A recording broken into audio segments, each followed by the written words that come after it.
In 1963, a man in Turkey knocked through a wall in his home while renovating and found a room he had never seen before. He kept digging. The room led to a tunnel. The tunnel led to another room, and another, and another. What he uncovered that day wasn't a basement, wasn't a cellar, it was an entire city, stretching 85 meters straight down into the earth, carved through 18 floors, with hundreds of rooms and enough space to house 20,000 people. And to this day, nobody can fully explain who built it. The city is called Derinkuyu. It sits beneath the plains of Cappadocia in central Turkey, hidden so completely that it went undiscovered for centuries. And when archaeologists finally got inside, what they found defied every expectation. Not a shelter, not a bunker, a functioning civilization buried inside the stone. There were kitchens, storerooms large enough to hold months of food and wine, stables, schools, a 2-story underground church carved directly into the bedrock. There were oil presses and communal dining halls, and at the very deepest level, what appears to have been a mission school. This was not a place people fled to in crisis. This was a place people lived. The city could accommodate livestock alongside its human population, meaning families brought their animals below with them. Fresh food, sustainable resources, an entire agricultural support system, underground. Whatever these people were preparing for, they were prepared to stay. Now here's where it becomes genuinely difficult to explain. Derinkuyu has more than 200 ventilation shafts drilled down from the surface, each one precisely positioned to deliver fresh air to every level, even at 85 meters depth. The main shaft stands 55 meters tall and doubles as a water well, meaning even if the city were completely sealed from the outside world, the people inside still had water, still had air. They could survive underground indefinitely. And then there are the doors, massive circular stone wheels, each weighing close to 500 kilograms, designed with one extraordinary feature. They could only be opened from the inside. If you were outside that door, you were not getting in. The city was not just a shelter, it was an impenetrable fortress buried beneath the earth with every single exit controlled from within. Here's the question archaeologists keep returning to. Why 85 meters? 5 meters of depth is enough to escape fire, 10 meters to muffle sound, to stay warm, to hide from a cavalry raid, but 18 floors straight down, connected by staircases, each one capable of being sealed independently.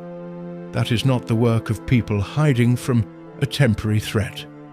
That is the work of people expecting something catastrophic, something that might last years, something they believed no surface structure could survive, and nobody has ever explained what that threat was. Derinkuyu is not alone. Beneath the plains of Cappadocia, archaeologists have now identified more than 200 underground cities and complexes. 200. And Derinkuyu is connected to at least one of them, the city of Kaymakli, through a tunnel stretching 8 to 9 kilometers of hand-carved rock. These are not accidents, they are not isolated acts of desperation. They are part of a system, a planned, coordinated, underground network built by a civilization that intended to disappear beneath the earth on a massive scale. As of today, only about half of Derinkuyu has been fully excavated. Current surveys suggest there may be additional levels that haven't been reached. The full depth of this place is still unknown. If you want to keep watching investigations like this, subscribe now, because this next part is where it gets harder to explain. The official explanation assigns the original construction to the Phrygians, an Iron Age civilization active in Anatolia from roughly the 8th century BC. But archaeologists have been careful with that attribution. The soft volcanic rock of Cappadocia made carving possible. but planning 200 ventilation shafts, 18 coordinated levels, a functional air circulation system, hidden entrances, and rolling stone countermeasures goes far beyond what Iron Age surveying tools typically produced. There are no written Phrygian records describing this project, no blueprints, no administrative evidence of any kind. A civilization supposedly carved one of the most complex underground structures in human history, and left no documentation that they did it, and nobody has ever explained that. What's perhaps most unsettling is the implication of 200 underground cities concentrated in one region.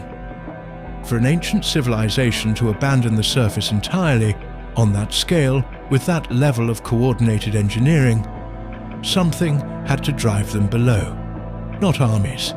Armies can be outlasted with a few months of supplies behind a strong wall. The threat that justified 85 meters of depth, 200 separate cities, and stone doors that only opened from the inside was something else entirely. What it was remains, as of this moment, officially unknown. Derinkuyu sat beneath the feet of an entire modern town for centuries. Silent, sealed, forgotten, until one man broke through a wall while renovating his kitchen. Half of it has never been explored. The answers, if they exist at all, are still down there. Subscribe, because the next investigation goes even deeper than this one. As impossible as this sounds, the next discovery may be even harder to explain. Because hidden inside ancient rock in South Africa, scientists found mysterious metal spheres so old they predate the entire human race itself. In the 1930s, miners working pyrophyllite deposits near Ottosdal, South Africa, began pulling something out of the rock that should not have been there. Small, metallic spheres. Some barely half a centimetre across, others the size of a cricket ball. Many were almost perfectly round, and many bore something that stopped the miners cold. Crisp, parallel grooves running around the equator of each sphere like the seam on a manufactured ball. The rock encasing these objects was 3 billion years old. 3 billion. That is not a rounding error. That is Precambrian rock, formed before multicellular life existed on this planet, before oxygen filled the atmosphere, before the first organism with a nucleus appeared in the fossil record. And embedded inside it were smooth, grooved metallic spheres that looked for all the world as though someone had made them. Here is the question. If the rock is 3 billion years old and the spheres are inside the rock, then whatever put them there was present on this planet, before anything we would recognize as life had even begun. The objects became known as the Klerksdorp spheres, named after the nearest town in what is now the northwest province of South Africa. Pyrophyllite is a soft aluminium silicate used in industrial ceramics. It forms in sedimentary deposits over immense geological time. The miners were cutting through these ancient formations when they began encountering the spheres in situ, not scattered on the surface, not dropped into crevices, but fully encased within the rock itself. The spheres ranged from roughly half a centimetre to 10 centimetres in diameter. Some were nearly perfect spheres, others were slightly compressed into disc or oblate shapes. Their surfaces varied, some smooth and metallic, others marked by those striking equatorial grooves. Parallel ridges so regular and evenly spaced, they appeared incised rather than formed by any natural process. The miners collected them, local museums acquired them, and for decades the spheres sat in display cases as geological curiosities, objects that generated more questions than answers. Geologists who studied the spheres offered a detailed natural explanation. The objects are composed primarily of hematite, iron oxide, sometimes mixed with wollastonite or pyrite. Their internal structure reveals radial growth patterns expanding outward from a central point, consistent with mineral concretion, a process where dissolved minerals precipitate around a nucleus over millions of years inside sedimentary rock. The equatorial grooves, according to this model, formed as layers of fine sediment compressed around the growing concretion during its formation in an ancient lakebed. Metamorphic foliation, pressure from surrounding rock, creating planar features in the mineral structure, produced the parallel ridges as the formation compacted over geological time. This is a documented geological phenomenon. Spherical concretions have been found in Precambrian formations worldwide. The Klerksdorp spheres are not unique in their existence, they are unique in their precision. And for a significant number of observers, the geological explanation, however technically sound, does not account for what they see with their own eyes. Not all the spheres show the expected variation of natural concretion. Some display a degree of sphericity and surface regularity that appears to exceed what random geological processes reliably produce. The equatorial grooves on certain specimens are not rough, irregular furrows consistent with uneven compaction. They are sharp, parallel, evenly spaced. They look machined. Paul Heinrich, a geologist who published a detailed analysis of the Otto-style objects, examined the claim that the spheres were perfectly balanced and demonstrated that most are not true spheres. They range from slightly oblate to markedly disc-shaped. His explanation is geologically sound, but his own photographs show specimens where the grooves are remarkably uniform, and no amount of geological terminology has been able to override what people see when they hold one in their hands. The gap between the scientific explanation and what the spheres appear to be is where the controversy lives, and it has never closed. At some point, a story began circulating that someone brought one of the Klerksdorp spheres to NASA for analysis. According to this account, NASA engineers declared the sphere's balance too perfect to be naturally formed, that it could only have been manufactured in zero-gravity conditions, that it was, in effect, an impossible object. This story has been repeated in documentaries, articles and videos for decades. No NASA report exists, no official statement, no named researcher, no documentation of any kind. But the story persists because it gives narrative form to a genuine problem. The spheres look manufactured. The natural explanation, while scientifically supported, struggles to satisfy the visual evidence that people find so compelling. The Klerksdorp Museum's own curator, Roelf Marx, was quoted in multiple sources, describing them as objects that appeared to have been made by hands, informal comments never published.